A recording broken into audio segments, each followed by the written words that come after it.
আমি তুয়া শিলিগুড়ির থেকে বলছি। বাবার লীলা কথার মধ্যে আজকে আমার একটা লীলা কথা। বাবার গুরু বাবা যে আহ, নিজে স্বয়ং শিব বা গোপাল, আমি দুরূপেই পেয়েছি বাবাকে, কিন্তু স্বয়ং শিব রূপে যে স্বীকারোক্তি, বহুবার নিজে স্বীকারোক্তি করেছেন, সেই স্বীকারোক্তি গুলো ছোট ছোট করে আমি বলছি।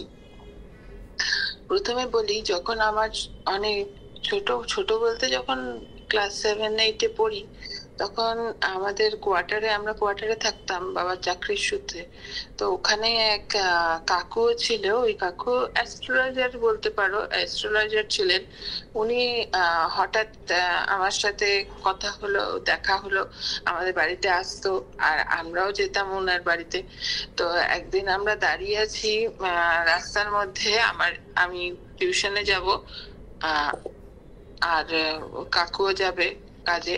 তো কাকু আমাকে বলছে, তোমার জীবনে কিন্তু অনেক সমস্যা আসবে, কিন্তু তুমি চিন্তা করো না, একজন স্বয়ং শিব তোমাকে রক্ষা করবে। তো কথাটা শুনে আমি বললাম, আমি তাকিয়ে আছি কাকুর মুখের দিকে। তো তখন আমি কাকুকে, তো 7-এ পড়ি, তো কাকুকে এরকম করে তাকিয়ে বলছি যে, কাকু, শিব আমার সাথে থাকবে, আর কেউ দেখতে পারবে না, আমি দেখতে পারবো? মানে আমার কাছে খুব আশ্চর্য ব্যাপার যে শিব কিভাবে সাথে থাকবে। তো তখন বলছে যে, আরে না, চলন্ত শিব তোমার সাথে থাকবে, কিন্তু তুমি কোনোদিনও ধরতেই পারবে না, তোমার সাথে যখন থাকবে তুমি ধরতেই পারবে না তোমার সাথে শিব আছে। তো আমি বললাম যে ঠিক আছে।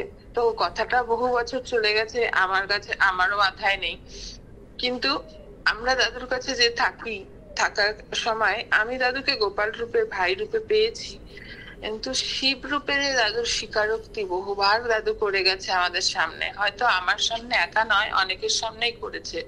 সেটা চিন্তা করলে হয়তো অনেকেই বলতে পারবে। আমি তার মধ্যে বলছি, আমি বেনারসে বহু বছর ছিলাম।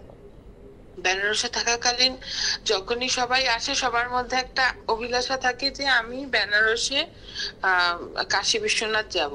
তো ওরকমই আমাকে এবার যখন আমি দাদুর ঘরেও থাকতাম বা বাইরেও, উল্টো দিকে 11 নম্বরের ফ্ল্যাটটাও থাকতাম। তো 11 নম্বরের ফ্ল্যাটে থাকতাম, তখন আমাকে কেউ না কেউ যেখান থেকেই আসতো বলতো বিশ্বনাথ মন্দির যাব। দাদু প্রথমে আমাকে কিছু বলেনি। যদি বলতাম, দাদু ওরা বলছে ওদের সাথে, হ্যাঁ হ্যাঁ যাও যাও বলে ছেড়ে দিত। এইবার আহ, দাদু হঠাৎ দেখলো যে যেই আসে আমাকে নিয়ে যায়। তো তখন দাদু বললো, একজন বলছে যে চলো আজকে বিশ্বনাথ মন্দির যাবো। তা আমি দাদুকে যথারীতি বলতে গেছি। তো দাদু আমাকে ডেকে বলছে, তাদেরকে বলো স্বয়ং বিশ্বনাথ এখানে বসে আছে, আর তোমার বিশ্বনাথ মন্দির যাওয়ার দরকার নেই, তার দরকার আছে। তো এখানে স্বয়ং বিশ্বনাথ বসে আছে। কথাটা বলার সাথে সাথে আমি দাদুর মুখের দিকে তাকিয়েছি। এবার দাদু আমার কথাটাকে ফট করে ঘুরিয়ে দিয়ে বললো, ওই যে ওই ঘরে যে 11 নম্বরের শিপটা এনেছি, ওটা তো আমি বিশ্বনাথ মন্দিরের সামনের থেকে এনেছি, তুই তুই জানিস না? আমি বললাম যে হ্যাঁ, তো ঠিকই তো, তুমি এটা তো শুনেছি বিশ্বনাথ মন্দিরের সামনের থেকে এনেছে। তো শিব, কাশিতে যেই পাথরও শিব, তো এখানে শিব, এই শিবকে জল ঢাললে তাই তুই এই শিবের পূজা করিস তো? আমাকে দাদু পুরো কথাটা কিন্তু অন্য মোড়ে ঘুরিয়ে দিল। যে আমি যে ফট করে তাকালাম যে শিব বলেছে বলে, তাই জন্য আমাকে ফট করে অন্য মোড়ে ঘুরিয়ে দিল, তুই শিব পূজা করিস তো রোজ? আমি যে হ্যাঁ, আমি তো প্রতিদিন পূজা করি দাদু, সকালবেলা উঠেই পূজা করি। তো এটাই তো স্বয়ং বিশ্বনাথ, এদের মাথায় বুদ্ধি নাই, এরা বিশ্বনাথ মন্দিরে যাচ্ছে, যাক যেতে দে। তাই আমি বললাম যে ঠিক আছে, তুই কিন্তু যাস না। আমি বললাম আচ্ছা ঠিক আছে। আমিও গিয়ে বলে দিলাম যে না দিদি, আমি যেতে পারবো না, তোমরা যাও, আমার একটু কাজ আছে। বলে ঠিক আছে, সে তো আমাকে ছেড়ে দিল। এটা হলো প্রথম দিন আমাকে দাদু বললো। এরপরে দিন যায়, এবার হঠাৎ একদিনকার অন্নপূর্ণা দিও খুব বিশ্বনাথ মন্দির যাওয়ার ইচ্ছা। অন্নপূর্ণা দিকে তারপরে আমাকে আবার দাদুর কাছে গেলাম, অন্নপূর্ণা দিন আঁচল বান্ধা। এবার দাদু যেহেতু বলে দিয়েছে, আমি খুব সাথে সাথে রাজি হইনি অন্নপূর্ণাদির কথায়। অন্নপূর্ণাদি তো কোনো জিনিস বললে সবাই জানে যে এক কথা, মানে ও ছাড়ে না। ওটা করবেই। না তুই চল, না তুই চল, না তুই চল। আমার কাছে তো আমি পারমিশন নিয়েছি। আমি বলছি আরে বাবা, তোকে পারমিশন দিয়েছে, আমাকে দাদু পারমিশন দেয়নি তো। ও কিছুতেই মানতে রাজি না। আমি বললাম ঠিক আছে, আমি বিকালবেলা বলবো যাওয়ার আগে। ও তো শুরু করে দিয়েছে অনেকক্ষণ ধরে। এবার দাদুকে আমি, ও দাদু, দাদু, আমি তো গ্রিল ধরে দাদুকে ডেকে ডেকে বলতাম, দাদু অন্নপূর্ণাদি আমাকে ডাকছে, বিশ্বনাথ মন্দির যেতে বলছে। আরে তুমি সর্বদা শিবের সাথে চলাফেরা করছো, তোমার কি শিব, ওর শিবের দরকার আছে? যাও গে, ও শিব, ওর মাথায় জ্ঞান নেই যে শিবের সাথে সর্বদা তুমি আছো, স্বয়ং বিশ্বনাথের সাথে আছো। তোমার কিসের মন্দিরে গিয়ে ভিড়ের মধ্যে জল ঢালা দরকার?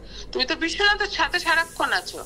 আমি আমার মুখের দিকে নুকে দেয়, আরে এই যে তো বিশ্বনাথ পুরো, এই যে এদের জ্ঞান নাই, এদের কারোর জ্ঞান নাই। তখন যখনই দাদুর দিকে খুব কোয়ারি ভাবে তাকাতাম, তখন দাদু সাথে সাথে একদম আমার মানে কথাটাকে অন্যদিকে ঘুরিয়ে দিত। বলতে এদের কারোর জ্ঞান নেই। কাশিতে একটা ছোট পাথর বিশ্বনাথ, এই জ্ঞানটা তাদের মধ্যে হচ্ছে না। তুমি যাও, তারে গিয়ে কও তুমি সারাক্ষণ বিশ্বনাথের সাথে আছো, বিশ্বনাথের মন্দিরে গিয়ে তোমাকে বিশ্বনাথ দর্শন করাতে না, বিশ্বনাথের সাথে তুমি চলাফেরা করছো। আমি গিয়ে বললাম অন্নপূর্ণা দিয়ে, আমিও সাথে, দাদু যেটাই বলতো আমি সাথে সাথে গিয়ে সেটাই রিপ্লাই করতাম। দৌড়ে গিয়ে অন্নপূর্ণাতি, আমি স্বয়ং বিশ্বনাথের সাথে আছি, আমার কোনো বিশ্বনাথ মন্দির যাওয়ার দরকার নাই। আচ্ছা আচ্ছা। এবার অন্নপূর্ণা দিও যায়নি। অন্নপূর্ণা দিয়ে কথাটা শুনে অন্নপূর্ণা দিও জ্ঞান হয়েছে, অন্নপূর্ণা দিও আর পরে যায়নি। ঠিক আছে, এটা হলো দ্বিতীয় নম্বর। এরপরে যখন কুম্ভ মেলায় ছিলাম, কুম্ভ মেলায় আমরা গেছি এলাহাবাদ কুম্ভ মেলায়। এলাহাবাদ কুম্ভ মেলায় যখন গেলাম, তখন আমি আর মা আমরা আমরা গেছিলাম দাদুর সাথে। এবার আমরা সব যারা, দাদু এক জায়গায় ছিল, খুব প্রচন্ড ঠান্ডা। প্রথম দিন আমরা যে গেছি প্রচন্ড ঠান্ডা, ঠান্ডার মধ্যে এবার প্রচন্ড মানে অত্যাধিক ঠান্ডা, মানে ওই ঠান্ডা মনে হচ্ছে জলের উপরে আমরা শুয়ে আছি, তাঁবুতে শুয়েছি। এবার দাদুর পায়ের কাছে আমি শুয়েছি। যতবার দাদুর পাটাকে প্রথমে একটুখানি ইসে করে মালিশ টালিশ করে যখন শুয়েছি, দাদুর পাটাকে যতবার জড়িয়ে ধরছি ততবার মনে হচ্ছে এটা সাদা শিবলিঙ্গ আছে না, সাদা শিবলিঙ্গকে জড়িয়ে ধরছি। আবার হাতটা সরিয়ে দিচ্ছি, আর দাদু তখন আমাকে দিদি বলে ডাকতো, আরে দিদি আমার ঠান্ডা লাগছে, পাটা ধরে শো। আর আমি পাটা যখনই ধরছি, আবার ধরছি, আবার দেখি সাদা শিবলিঙ্গ। আমি আবার চমকে উঠছি, চমকে উঠে হাতটাকে আবার সরিয়ে দিচ্ছি।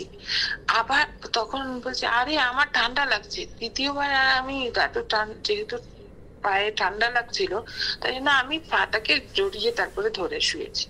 তো এটা পরের দিন আমি তো কখনো বলেছি, মানে দাদুর সামনে, সবার সামনে বলেছি যে আমি যতবার দাদুর পাটাকে চরণটাকে ধরছি তখনই শিবলিঙ্গ বারবার করে মনে হচ্ছে একটা সাদা বড় শিবলিঙ্গকে আমি যেরকম ভাবে মানে যদি জড়িয়ে ধরি তাহলে যেরকম হবে সেরকম বারবার এরকম 3বার দেখেছি আমি। তো আমি পরিষ্কার দেখেছি। এবার যখন বলছি সকালবেলা, কিছুক্ষণ বাদে পরের দিন ভোরবেলা আসলো আমার সামনে, এসে বললো তুই সত্যি দেখে ফেললি আমি শিবলিঙ্গ? তুই সত্যি দেখলি আমি শিবলিঙ্গ? আমি বলছি হ্যাঁ গো দাদু, আমি বারবার তোমাকে সাদা শিবলিঙ্গ, ওই জন্য তো হাতটা সরিয়ে দিচ্ছিলাম। আবার আসলো কিছুক্ষণ বাদে জব করতে, তুই সত্যি দেখলি আমি শিবলিঙ্গ? আমি বললাম সত্যি দাদু আমি শিবলিঙ্গ। মানে একটা বাচ্চা ছেলে যেরকম ভাবে প্রশ্ন করে যেরকম। আর আমি লাস্টে হেসে বললাম আরে সত্যি বলছি, আমি তোমাকে সাদা শিবলিঙ্গ দেখেছি, আমি এরকম না যে কালো রঙের শিবলিঙ্গ দেখেছি, কিছু না, একদম ফটফটা সাদা শিবলিঙ্গ দেখেছি তোমাকে। তখন একটু হাসলো, হেসে চলে গেল। ঠিক আছে। তো এটা হলো তৃতীয় মানে আমি নিজে অনুভব করলাম যে আমি একটা শিবের সাথে কিন্তু যথারীতি কৃষ্ণ যেমন লীলা করে গেছে, দাদু কিন্তু লীলা করে গেছে আমাদের সামনে। কোনোদিনই আমরা হয়তো বুঝেছি উনি ভগবান, কিন্তু আমাদের সামনে কোনোদিনও ধরা দেয়নি ভগবান রূপে যে উনি আমাদের সাথেই চলাফেরা করেছেন। তো তারপরে যখন আমরা এই যে আগরতলায় যে প্রথম জন্মোৎসব হলো, তখন আমরা যে গেছিলাম, তো তখন আমি উষা কাকিমা, যেমন মাতাবাড়ি যাওয়ার সবারই ইচ্ছা হয়, তো ওরকম মাতাবাড়ি গেছি। তো আমি আর উষা কাকিমা এসে দাদুর কাছে, মাতাবাড়ির থেকে ঘুরে এসে দাদুর কাছে বসেছি। তখন হঠাৎ করে দাদু বলছে, মা এতক্ষণ তোমাকে তো দেখি নেই। উষা কাকিমাকে বলেছে, আমাকে না। উষা কাকিমা আর আমি পাশাপাশি বসেছি। বলছে, বাবা আমরা ছিলাম না, আমি তুয়ার বর, তোমার বাবা, সবাই মিলে আমরা মাতাবাড়ি গেছিলাম। তো বলছে, আচ্ছা। একটুখানি মাথাটা হিলালো, মাথাটা একটু বললো, আচ্ছা মাতাবাড়ি গেছিলা, তোমার মাথায় বুদ্ধি নাই মা। এখানে স্বয়ং ভগবান বসে আছে, জ্যান্ত ভগবান, আর তুমি গেছিলা মন্দিরে হচ্ছে পাথরের মূর্তি দর্শন করতে। আমি আর কাকিমা হা করে তাকিয়েছি। কাকিমা বলে, হ্যাঁ বাবা কি বললা? বলে, স্বয়ং ভগবানকে চাই রে, জ্যান্ত ভগবানকে ছেড়ে তুমি গেছো পাথরের মূর্তিকে দর্শন করতে। তখন বলছে যে, দেখ কি বললো বাবা, বাবা স্বয়ং ভগবান। বলে, হ্যাঁ তো এখানেই তো আমি জ্যান্ত ভগবান বসে আছি, তো আমাকে ছেড়ে তুমি গেছো মূর্তি দর্শন করতে।